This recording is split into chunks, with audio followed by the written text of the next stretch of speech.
I'm Tabby. And I'm Caitlin, and today we are discussing our 2026 reading goals, which is crazy. It's already 2026. That doesn't even seem like a real number. No, that's made up as hell. It's actually still 2012. Oh my god. You know? Yeah, I do know. In my head. I'm a child. But that's okay. What we want to do today is just, go over what our goals are going to be, what genres we're wanting to dive into, some of the books that we're going to be looking at for next year. So to kick us off, let's go over our goals. Yeah. Okay, so I think we both kind of decided we're going to lower our goals because this year, 2026, I'm trying to reach 50 books. Instead of, I was 60. The year before that, I was even higher. I was like 80. One year I read like over 200 books. Yeah. I'm like, who was I? Well, at the time, you didn't have a child. And it was also during COVID still. Okay. So you were also stuck in your home. Yeah. No, that makes sense. No, 50 is good. That's what I attempted this year. Mm-hmm. I will not be reaching 50. I already know that in my heart of hearts. So I'm going to have that. We're going to do 25, and if I achieve more, great. Mm-hmm. But 25, I think, is a respectable number for me at the moment. Absolutely. That's like an average of 2 books a month. Yeah. And that tracks for you. And that'll be okay. So we're also going to kind of talk about what genres we want to read some more of. So one of mine that I want to read some more of is nonfiction. I feel like I've been doing some interesting deep dives into bizarre topics that have just appealed to me. And one of those is like astrophysics and cosmology. And I want to say that makes me sound way smarter than I am. But just know that I have to reread like the same paragraph like 4 times sometimes because it's really hard to understand.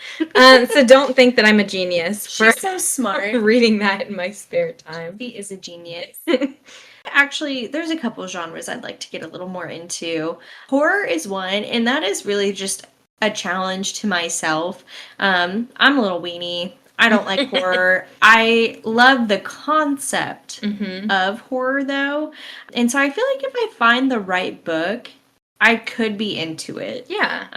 So I'm going to be on a soul quest for the best horror books. If you have any suggestions, please send them our way. Yeah. You are more than welcome to DM us on Instagram at The Sisters Warden. I also really want to get a little bit more into historical fiction.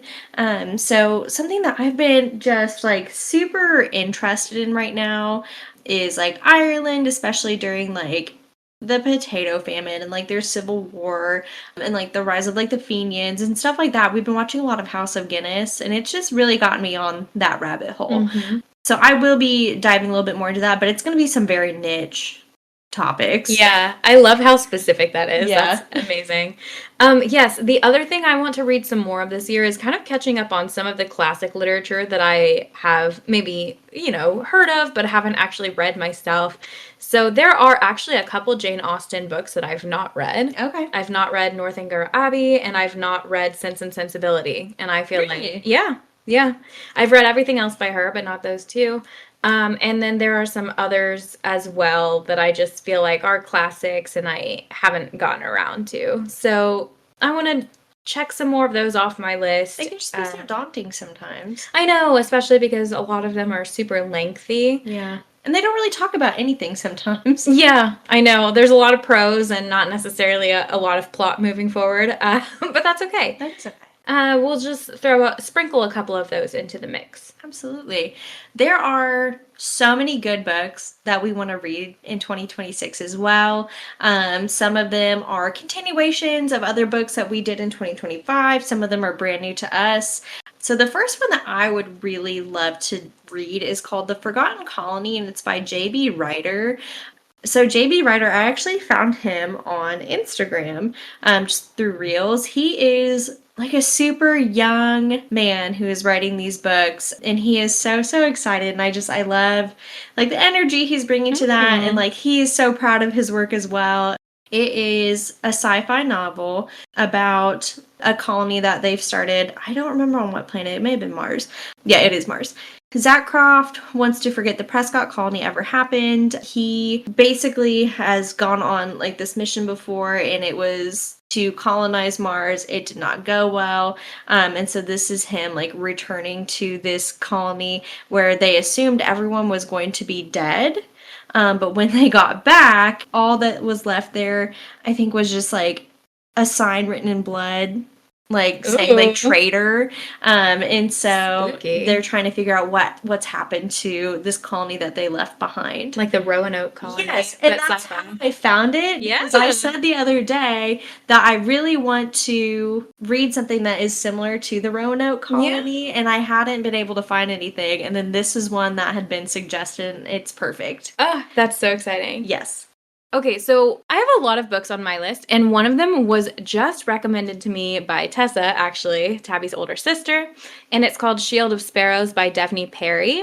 This one, I actually don't know a whole lot about it, but really it's meant to be kind of like if you are into romantasy, like, you know, some of Sarah J. Maas's work or Rebecca Yarros's work, then this is kind of recommended for you. It's got some high ratings on Goodreads, and I am excited to try it out. I love that genre. So the next book that I would like to read is Jealous Rage by Sav R. Miller. So she has actually started a continuation of the Monsters and Muses series. It's about their children, which I love it when authors do this. It's so fun. So the series itself is called Monsters Within. Book 2. So book 1 was about Hal and Elena's son. It was really, really good. It's like dark academia horror. It's like secret cultish. cult. Love it. So this is kind of the same vibes. I think it's still very much dark academia, but it is about their middle child. I think her name's Elle, and one of the professors at this college that they attend. So this is right up my alley. I think I'm going to like it even more than I liked Endless Anger.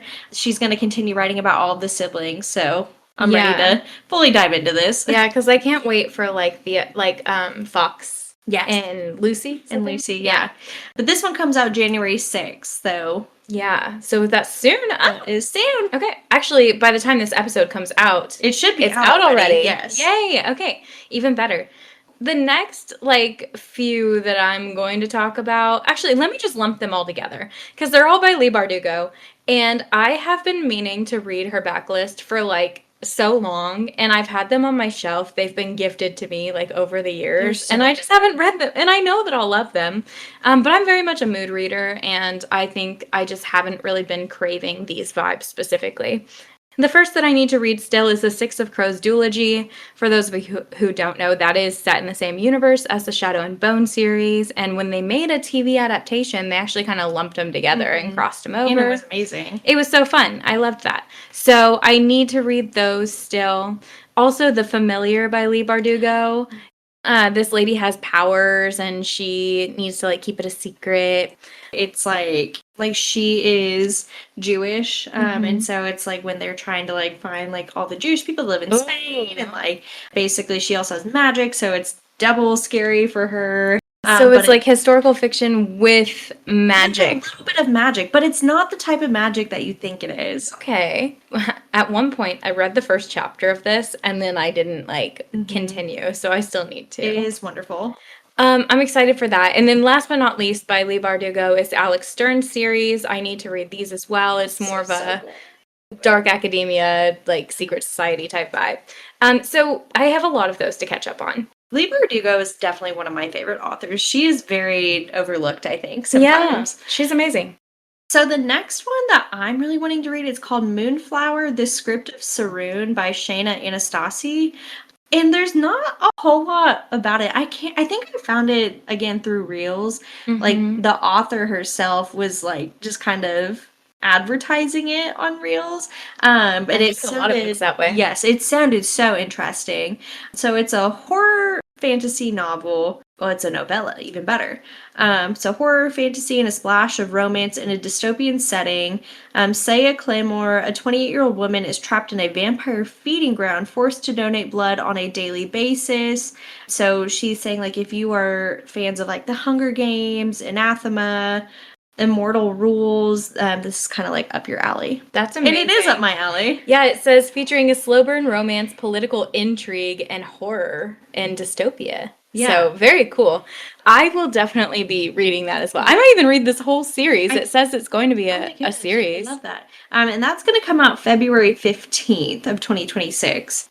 The other thing that again, everyone has already read these, and I am the odd one out, but it's the Folk of the Air series by Another Holly one of my Black. favorite series. It's apparently so good, and I need to just get my shit together and sit down and crack these open. But there's 3 books in this series. It is about like they're fae, right? So, it's about this human girl. Her name's Jude she's Duarte, human. and she has a twin sister, and they are human, but they have half siblings who are fae. Oh. And so their parents are murdered, and they're taken into this court of fairy. I see. And so she basically, it's about her growing up as a human amongst the fae. She's like basically the number one target. Her stepfather is like a high-ranking general in this court, and so it's just her navigating what it is to be a human. amongst fae. Okay. So that's even more detail than I had about. I just knew that people loved it and that there were fae. I didn't know that she was like kind of thrown into living with them. So that's very interesting. Makes me want to read it even more. It's so good.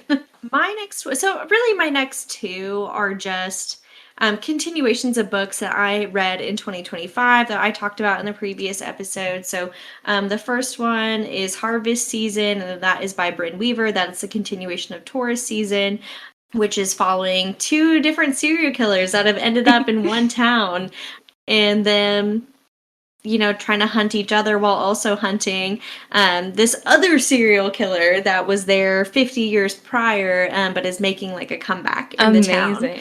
I love how Bryn Weaver's like, if it ain't broke, don't fix it. That's right. And she keeps using the same formula. Good. And so this is just continuing where the first one left off. So this trilogy is actually going to just be following the same people, which I love. I love that it's the same people. We're not adding extra characters. Because that's what kind of ruined our first experience with the Ruinous Love trilogy. The second one is The Knave and the Moon by Rachel Gillig, and that is the Stonewater Kingdom. So the first one is called The Night and the Moth. And this one is very interesting. So these orphans are like taken to... We're going to be talking about this one this year as well. So I won't ruin it too much for us. But these orphans are basically taken and they are shown how to access like these powers. They're like special and they can basically foresee the future. And so people from all over this kingdom come to receive predictions from them on what's going to happen to them. And most of the time it's like rich people, like the kings always have to visit them and receive like their prophecy essentially. And obviously more happens to that, but I'm not going to dive too deep into it because, again, we're going to be covering this. Oh, I'm so excited. I've not read the first one either, but I'm excited for this as well because I love Rachel Gillig. Last but not least, I've got kind of a little miscellaneous hodgepodge of like romance books that I need to catch up on as well. Then I love the authors and I just need to catch up. So Problematic Summer Romance is one by Allie Hazelwood I've not read yet, and Great Big Beautiful Life by Emily Henry came out this year. Still haven't read that one. And then B.K. Borson has a few that I want to read because I need to finish the Lovelight Farm series for one, and then she's got First Time Caller and Now Back to You. And then she has one that's about like a Christmas ghost called Good Spirits. And so I feel like I missed my window of opportunity to read that this year, but that's okay. Or last year rather. Yeah. But I will be reading that this coming Christmas. I just know it. Yes, B.K. Borson is actually one that we got to meet when we met Allie Hazelwood, and she is also just such a treat. Yeah, amazing. We had such a good time at that little Galentine's Day panel. That was very fun. But yeah, so join us on February 9th. We are going to discuss our thoughts and the review of People We Meet on Vacation. They're making a movie. And we're so excited. It's going to be so good. We're having a whole little girls' night for it. We're going to have a watch party. This is going to be the first movie that she has released amongst like all of our other books, but there's going to be a whole bunch. I know, they're like in the process of making others too. So these are going to translate so well to movies. They are. They were made for movies. The perfect like rom-com formula for sure. Then join us on February 23rd when we'll be discussing The Night and the Moth by Rachel Gillig. That is the first one to The Knave and the Moon that you're looking forward to. So go ahead, get started on The Night and the Moth if you haven't already. We'll talk to you next time, and as always, let's get lit.